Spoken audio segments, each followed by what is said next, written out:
especial. Vamos a ir directamente a nuestro texto, hermanos, si me acompañan por favor, a Mateo capítulo 1, versículos del 18 al 25. Mateo capítulo 1, versículos del 18 al 25. Una vez que lo encuentre, por favor, acompáñame poniéndose de pie y vamos a dar lectura a la palabra de Dios. Voy a leer en esta versión Reina Valera.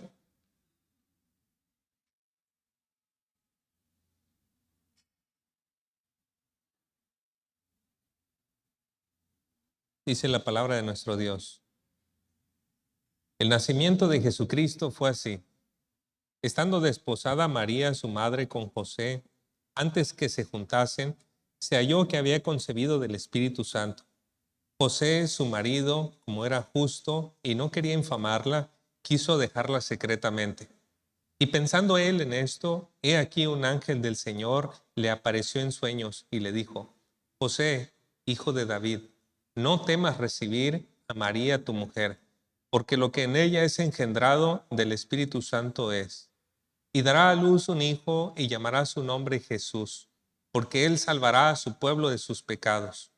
Todo esto aconteció para que se cumpliese lo dicho por el Señor por medio del profeta cuando dijo: He aquí, una virgen concebirá y dará a luz un hijo, y llamará su nombre Emmanuel, que traducido es Dios con nosotros.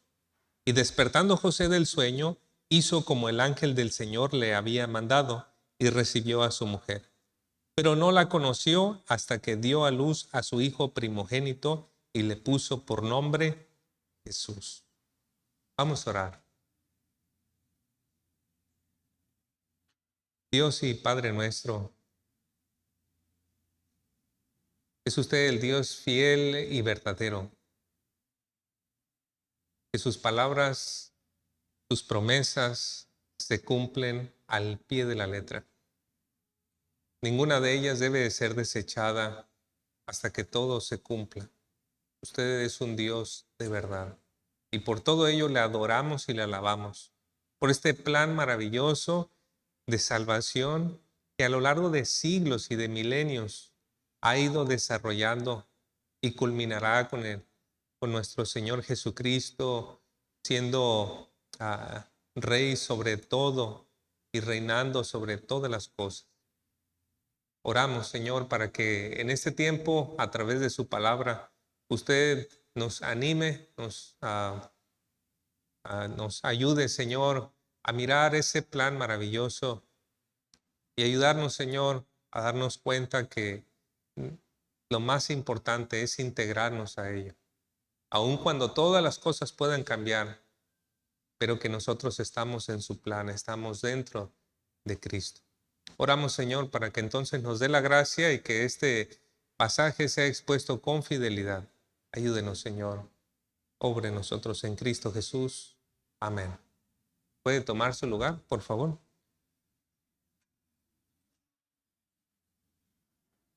Ya sabe que empezamos a estudiar ahora el Evangelio de Mateo, la nueva serie en el Evangelio de Mateo. Y algo que podemos notar en cada uno de los evangelios es que cada evangelio nos dibuja un retrato de la persona, de la vida y obra de nuestro Señor Jesucristo. En el retrato que Mateo nos permite ver acerca de Jesús de Nazaret, nos muestra que Él es el cumplimiento de todo aquello que el pueblo judío tanto tiempo había esperado. Hace unos 4000 años, Dios le dio la promesa a Abraham de que uno de sus descendientes iba a venir para ser bendición para todas las familias de la tierra. Siguiendo esa línea y llegando hasta David unos 1000 años después, Dios también le dijo a David que vendría de uno de sus descendientes, uno que sería rey para siempre. Y Mateo juntó estas dos promesas, la promesa a Abraham y la promesa a David, para decirnos que ese descendiente que venía de Abraham y luego de David, finalmente llega hasta nuestro Señor Jesucristo. Por eso en Mateo capítulo 1, versículo 1, hemos leído que dice: libro de la genealogía de Jesucristo, hijo de David, hijo de Abraham. Así comenzó Mateo. A ese comienzo, perdón, de Mateo, le agrega más adelante en los siguientes versículos la línea familiar, empezando desde Abraham, como digo, sigue con David y llega hasta Jesús. Y todo ello nos revela algo muy interesante, el cuidado de Dios previo al nacimiento de Cristo. Cientos de años Dios cuidando de esta familia, de este descendiente, porque dentro de la familia había mujeres estériles, había extranjeras, había personas que iban a ser matadas, hubo muchas dificultades en el camino para que llegara Jesús, pero Dios cuidó toda esa línea para que finalmente llegara el Salvador del mundo. La porción que ahora nos ocupa en nuestro texto nos muestra que Dios no solamente cuidó todos los detalles antes de la vida de Cristo para su nacimiento, pero también que Dios cuidó todos los detalles en la vida de Cristo para el nacimiento ahora, cuando Él ya iba a nacer. Y es muy bonito cómo se desenvuelve este cuidado de Dios porque se da dentro de una historia dramática de amor. Para aquellas hermanas que les gustan las series coreanas, esta está mejor. Esta es una verdadera historia de amor, hermanos. Algo muy bonito y se puede ver allí ese cuidado de Dios. Y para exponer nuestra porción, pues quiero comunicarla a través de 2 puntos. Primeramente, Cristo cambia los planes de los hombres. Vamos a verlo en los versículos 18 al 20 y vamos a notar primeramente que cambió los planes de José y de María. Ahí en el versículo 18 dice, el nacimiento de Jesucristo fue así, estando desposada María, su madre, con José, antes que se juntasen, se halló que había concebido del Espíritu Santo. ¿Quién era una mujer desposada en aquel tiempo? Bueno, una mujer desposada ya había adquirido un compromiso tan formal con un varón como si estuvieran casados. De tal manera que si el varón quería separarse, quería romper con ese compromiso, el varón tenía que iniciar un proceso legal de divorcio. O sea, no era simplemente como aquí cortamos y ya, no, tenía que llevarse a cabo un proceso legal de divorcio. Y María, pues nos dice aquí que ella estaba desposada con José. Ellos solamente estaban esperando consumar su matrimonio en la ceremonia de bodas. A partir de ese momento, ambos salían de sus casas y se iban a vivir juntos. Entonces, solo estaban esperando ese momento de la fiesta. Pero algo ocurrió que les cambió la vida por completo. De acuerdo con el Evangelio de Lucas, el ángel Gabriel visitó a María y le dijo que ella iba a quedar milagrosamente embarazada, sin intervención de varón, y que ella llevaría en su vientre a Jesús. Y la respuesta de María a ese anuncio, pues es algo que nos deja una lección a todos nosotros. Ella respondió con una profundidad de fe en Lucas 1:38. Dice que María dijo, he aquí la sierva del Señor, hágase conmigo conforme a tu palabra. Y el ángel se fue de su presencia. ¿Por qué digo que esta respuesta de María revela la profundidad de su fe? Porque imagínense esa situación en la que iba a ver María. ¿Cómo iba a llegar con sus papás y decirle, estoy embarazada? Y ni siquiera es de José, ¿verdad? ¿Cómo le iba a explicar eso a sus papás, María? ¿Cómo le iba a explicar a José que estaba embarazada si ni siquiera habían estado juntos? ¿Cómo la iba a ver la sociedad? María sabía todo lo que implicaba ese embarazo y aún así, ¿qué dijo? Hágase conforme a tu palabra. He aquí la sierva del Señor. Y sabe, pensando en José, la reacción de José, pues José podía acusarla de haberle sido infiel. Sus padres se hubieran avergonzado. La sociedad hubiera marginado a esta mujer. Ella corría mucho riesgo. Pero dijo, he aquí la sierva del Señor. Y fue así como ella estuvo dispuesta a llevar en su vientre a Jesucristo. Y por supuesto, hermanos, Dios no iba a dejar desprotegida a una mujer así. Dios tenía preparado a un hombre para ella que la iba a amar, que la iba a proteger y que iba a buscar el bienestar para ella y para su hijo a toda costa, con cualquier sacrificio que representara para José. Ahora bien, ese hombre tenía que ser preparado para esa responsabilidad, es lo que nos dice el versículo 19. José, su marido, como era justo y no quería infamarla, quiso dejarla secretamente. Por seguro, María le contó a José lo que había pasado, ¿no? Y por la reacción que José tuvo, a mí me parece que no le creyó nada. ¿Cómo, María? ¿Cómo es eso? Es decir, en toda la historia de Israel nunca ha sucedido un embarazo como ese. Han habido mujeres estériles, pero están casadas y tienen hijos. ¿Cómo una mujer sin contacto con un varón puede tener un hijo? No hay tal cosa ni siquiera en la Biblia.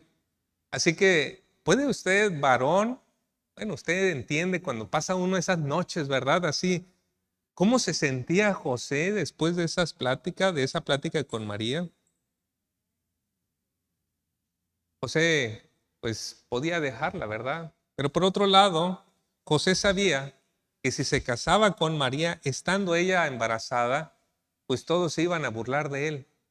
No, mira, alguien más.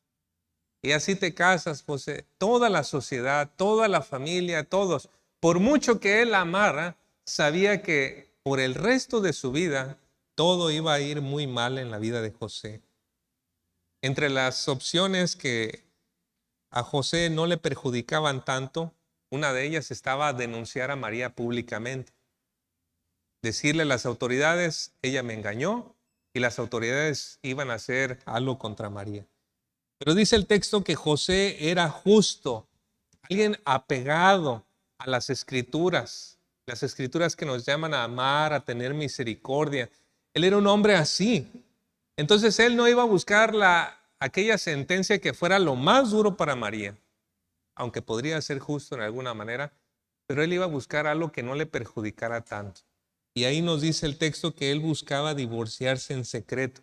O sea, hablar allí con las autoridades, iniciar el proceso sin hacer tanto ruido para afectar lo menos posible a María. Y mientras José estaba en eso, Dios le tuvo que mandar un ángel para ayudarle a entender lo que estaba pasando y lo que él tenía que hacer. Mira el versículo 20. Y pensando él en esto, dice, he aquí un ángel del Señor le apareció en sueños y le dijo, José, hijo de David, no temas recibir a María tu mujer, porque lo que en ella es engendrado del Espíritu Santo es. Dios sabía lo que estaba experimentando José. Si recibo a María, mi vida va a ser terrible, terrible. Toda la burla de todas las personas y del niño, qué horrible. Pero Dios le manda ese mensaje que él necesitaba escuchar. No temas recibir a María, tu mujer. Ahora las cosas no solamente cambiaban radicalmente para María, también cambiaban si José obedecía la voz del ángel. A sabiendas de esto, José obedeció, sabiendo que si recibía a María iba a ir toda la burla de la sociedad. Obedeció, pero no solamente obedeció, dice el versículo 21, y dará a luz un hijo y llamará su nombre Jesús, porque él salvará a su pueblo de sus pecados. Digo que él hizo algo más, porque normalmente el derecho de poner nombre en la familia era del padre. Así que José asume toda la responsabilidad como padre de este bebé, pero Dios le dice, pero tú no le vas a poner nombre. Este va a ser su nombre. ¿Y qué tiene que hacer José? Entonces José, siendo cabeza de la familia, tiene que estar sujeto bajo una autoridad mayor, que es la de Dios. Así que José no solamente estaba amando a María, no solamente iba a cuidar a este niño, pero José también es un varón sujeto a la voluntad de Dios, humilde a Dios, obediente a lo que Dios le decía. Es increíble lo que hace este hombre. Y gracias a José, María fue protegida de la infamia, el bebé pudo crecer en un ambiente seguro. Hay muchas cosas buenas que decir de María, hermanos. Pero hay que reconocer también el importante papel de José para garantizar un hogar de amor y de cuidado. Si vemos la historia de José, vemos que hay 3 ocasiones en las que casi no aparece este personaje, casi no aparece su nombre, pero las veces que aparece, lo vemos como un excelente esposo y un excelente papá. La primera la tenemos aquí. En lugar de dejar que su esposa sufra la infamia y todo, José la recibe, la ama y toma la responsabilidad sobre este niño. La segunda ocasión en la que vemos a José como este esposo y este papá es cuando el rey Herodes quiere matar al niño. Entonces es avisado por sueños y José dice, vámonos de aquí. Imagínense, ya establecido allí con su trabajo seguro, se va hasta Egipto. Una vida completamente diferente para cuidar a su esposa y para cuidar al bebé Jesús.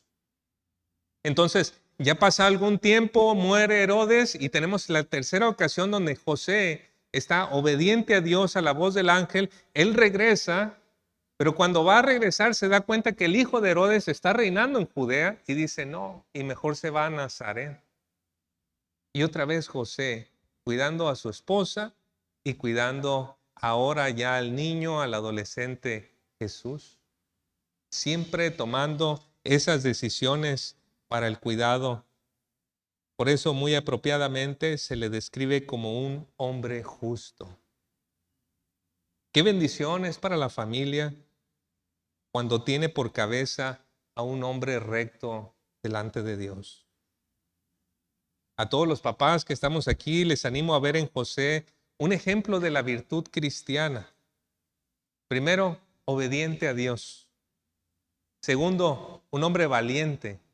Tuvo que salir hasta Egipto, hermano. Tuvo que cambiar toda su vida. Un hombre amoroso, amaba a su esposa, la protegió de las calumnias de las personas alrededor. Un hombre protector. Cuando Herodes quería matar a Jesús, él estaba protegiendo a su familia. Y una quinta cosa, implícito, proveedor. José era carpintero y claro, le enseñó también ese oficio a Jesús. Así que tenemos en él obediente a Dios, valiente, amoroso, protector, proveedor. Todo eso es algo digno de imitar, ¿verdad? Es propio del varón, de la cabeza de la familia. Pero también quiero decirles a ustedes, papás, en este día tan especial, así como José, ¿verdad? Pero también gracias por su trabajo. Gracias, papás, porque por su valentía, cada vez que han tenido que enfrentar una amenaza, buscan siempre el bienestar de la familia. Gracias, papás, por crear un ambiente de amor al amar a sus esposas. Gracias, papás, por buscar a Dios para que el resto de la familia también sea bendecida. Y gracias, papás, por su sacrificio constante para ganar con el sudor de su frente el pan de cada día. Así que muchas gracias, papás, y felicidades. Quiero pedir que les demos un aplauso otra vez.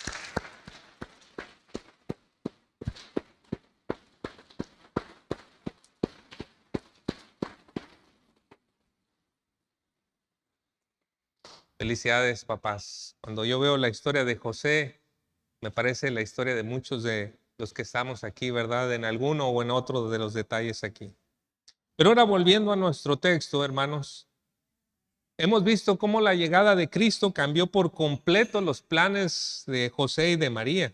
Ellos querían casarse como cualquier pareja en Israel, tener hijos, estar bien, pero Dios movió todo, cambió todo para algo mejor, para algo mucho, mucho mejor.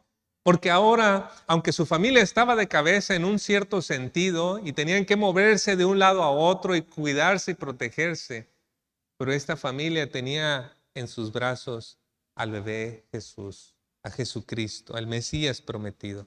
Por eso déjenme decirlo muy claramente, hermanos, los planes de Dios siempre son mejores que nuestros planes. Los planes de Dios siempre son mejores que nuestros planes. Isaías 55 del 8 al 9 nos dice: mis pensamientos, es decir, los de Dios, no se parecen en nada a sus pensamientos, dice el Señor. Y mis caminos están muy por encima de lo que pudieran imaginarse. Pues así como los cielos están más altos que la tierra, así mis caminos están más altos que sus caminos y mis pensamientos más altos que sus pensamientos. Así que Dios cambia los planes de esta bonita pareja, pero no es los únicos planes que Dios cambia, también Él cambia las expectativas de la sociedad en aquel tiempo. Las personas en general estaban esperando que el Mesías iba a ser un líder político, militar, que iba a llegar con un ejército, iba a derrotar al Imperio Romano, pero resulta que los planes de Dios siempre son mejores. ¿Y qué dice el versículo 21? Y dará a luz un hijo y llamará su nombre Jesús. Y no dice porque Él va a derrotar a los romanos, pero dice porque Él salvará a su pueblo de sus pecados. El nombre de Jesús es muy importante. Más específicamente el nombre que le debieron haber puesto, que está en el hebreo, podría ser Yehoshua. Y ese es el nombre que significa Yahvé salva, o las salvaciones de Yahvé. Este nombre de Jesús o Yehoshua también aparece en el Antiguo Testamento y lo tenemos como el nombre de Josué. Y Josué, ustedes saben, recuerda a ese líder militar que llevó al pueblo de Israel a la tierra prometida. Y por aquí Mateo parece que también nos quiere hacer unos poquitos ecos de aquellas historias para hablarnos acerca de esta salvación y de cómo Cristo nos lleva hacia esa salvación. También el ángel explicó por qué se debía llamar Jesús. Ahí nos dice en el 21, porque Él salvará a su pueblo de sus pecados. Y como digo, aquí cambiaron los planes, porque la gente esperaba un líder militar. Pero lo que Dios envió es un Salvador de los pecados. Y esto es importante notarlo, hermanos, porque Jesucristo no es un Salvador de todo lo que nos aqueja en esta vida. Es un Salvador es el Salvador de los pecados. Tenemos que tener, hermanos, muy en claro que el problema más grande del hombre no es económico, ni siquiera es de salud, es espiritual. A causa del pecado, la Biblia nos dice que el hombre está sujeto a una condenación eterna, vive en esclavitud y experimenta en su ser el deterioro que lleva a la muerte. Pero Jesús, el Salvador, vino para salvar a su pueblo de sus pecados.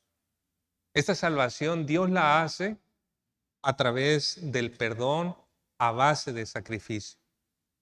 Es decir, para que Dios nos pudiera perdonar a nosotros, no bastaba que Él simplemente dijera te perdono, ni tampoco bastaba que nosotros llegáramos a Dios y le dijéramos perdónanos. Se tenía que hacer justicia. Y fue entonces que Dios hizo el plan para que esa justicia fuera satisfecha, y era a través del sacrificio de un inocente.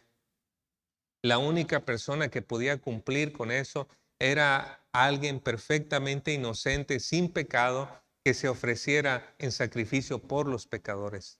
Y la única persona que podía cumplir con eso era Jesucristo. Y sobre esa base es la única sobre la cual Dios nos puede perdonar. Por eso es tan importante para nosotros apuntar a la cruz. Porque Dios no es un Papá Noel que ande ofreciendo el perdón de manera simple y sencilla. Es un Dios santo y justo que nos perdona en base al sacrificio de nuestro Señor Jesucristo. Y es que si no hay sacrificio, no hay perdón. Y si no hay perdón, no hay reconciliación. Y si no hay reconciliación, hay una horrenda expectación de juicio. De modo que Cristo salva a su pueblo de la condenación del pecado. Pero no queda ahí. Él también salva del poder del pecado. Gracias a la salvación de Cristo, esa esclavitud que teníamos hacia el pecado es quitada. Y finalmente, la salvación de Cristo será consumada cuando Él quite por completo la presencia del pecado. Los teólogos hablan de 3 tiempos en la salvación. Hablan del tiempo pasado, Cristo nos salvó de la condenación del pecado. del tiempo presente, Cristo nos salva del poder del pecado, de tal manera que ahora podemos ser libres para obedecer a Dios. Y cuando Cristo vuelva y nos transforme, Él nos salvará de la presencia del pecado. Pero el punto importante es esto: Él es el Salvador. Él es el Salvador de del pueblo a causa de los pecados. ¿Qué diferencia es esto, hermanos, a la expectativa que tenían los hombres en los tiempos de Jesús? Ellos querían ser salvados de la opresión de los romanos, de las enfermedades, de los azotes, pero no querían ser salvados de sus pecados. De hecho, fue debido a que no querían ser salvados de sus pecados que mandaron crucificar a Cristo. No queremos que Él nos quite esto que ya tenemos. Amados hermanos y queridos amigos, tenemos que cuidarnos de mirar a Cristo solo por los beneficios temporales que pueda darnos y no como el Salvador de nuestros pecados. Él vino para salvar a su pueblo de sus pecados. Entonces, hasta aquí ya hemos visto cómo Dios cambia los planes de los hombres. José y María, cómo cambian las expectativas de la nación, como esperaba el Mesías. Pero ahora veamos en segundo lugar cómo Cristo cumple los planes de Dios. Y primeramente se pueden ver que esos planes se cumplen conforme a la Escritura. Mire versículo 22. Todo esto aconteció para que se cumpliese lo dicho por el Señor por medio del profeta, cuando dijo. Ahí nos vamos a detener. Aquí entra la voz del narrador, ya es Mateo, y nos está diciendo que el nacimiento de Cristo cumplía con una profecía que fue dicha 700 años antes de su nacimiento, a través del profeta Isaías en Isaías 7:14. La profecía originalmente fue dirigida al rey Acaz. Isaías fue y le dijo, pide una señal, y Acaz dijo, yo no voy a pedir nada. Y le dijo el profeta, bueno, tú no la has pedido, pero Dios te va a dar esta señal. Y hace el anuncio del nacimiento de un niño. Y si uno va desarrollando esa idea a lo largo del libro de Isaías, se va a dar cuenta que esta profecía no se cumplía plenamente con un niño en aquel tiempo, sino con el Mesías esperado. Así que Mateo entiende eso y toma ahí y dice, esto que sucedió, el nacimiento de Jesús, cumple con esa antigua profecía de Isaías capítulo 7, capítulo 8 también y capítulo 9. Pero lo más importante a notar es el nombre que iba a recibir el niño de acuerdo a esa profecía. En Mateo 1:23 nos dice, de acuerdo a la profecía, he aquí una virgen concebirá y dará a luz un hijo y llamará su nombre Emmanuel, que traducido es Dios con nosotros. Yo no sé usted, pero a mí me resultaba muy extraño porque unos versículos antes dice que se le debe poner el nombre Jesús y luego unos versículos después dice que se debe llamar Emmanuel. Entonces, ¿Jesús Emmanuel o cómo está el asunto? Pensaba, ¿cómo? ¿Por qué una cosa y por qué la otra? Hay un pequeñito detalle en la traducción, que si lo vemos, la traducción en la Nueva Traducción Viviente tiene un poquito más de sentido.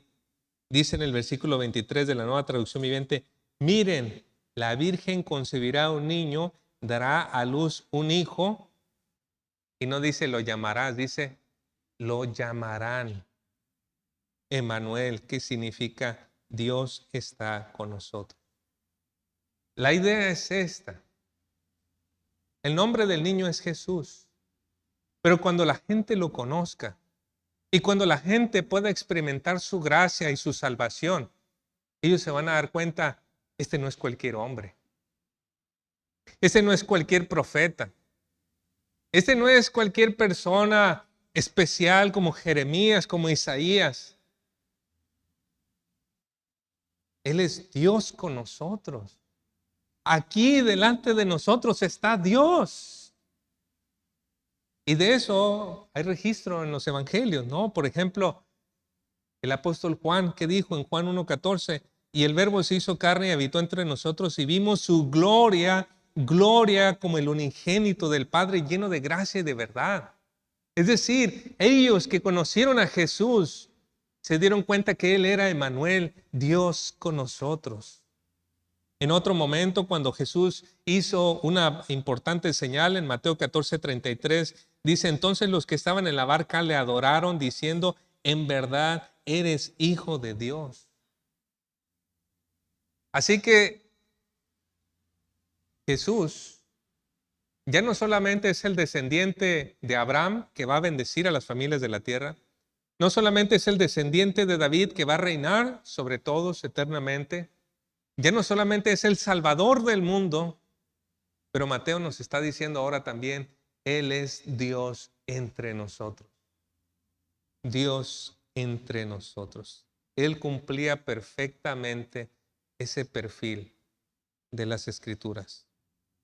Asimismo, Cristo cumple los planes de Dios con la participación de los hombres. Miremos ahora versículos 24 y 25. Y despertando José del sueño, hizo como el ángel del Señor le había mandado y recibió a su mujer. Pero no la conoció hasta que dio luz a su hijo primogénito y le puso por nombre Jesús. Mire, en este caso no es tan difícil notar cómo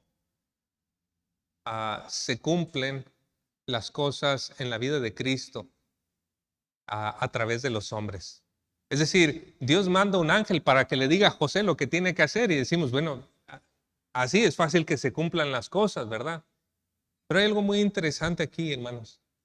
Es que si usted sigue leyendo el Evangelio de Mateo, se va a dar cuenta que hay personas que tratan de hacer todo lo posible para que no se cumpla la profecía y haciendo eso terminan cumpliendo la profecía.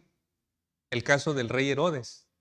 Él sabe que un niño va a nacer de Belén y que dice, lo voy a adorar, pero adorar hacia las brasas, ¿no? Porque no pensaba ir a adorarlo, ¿no? Pero él lo quería matar.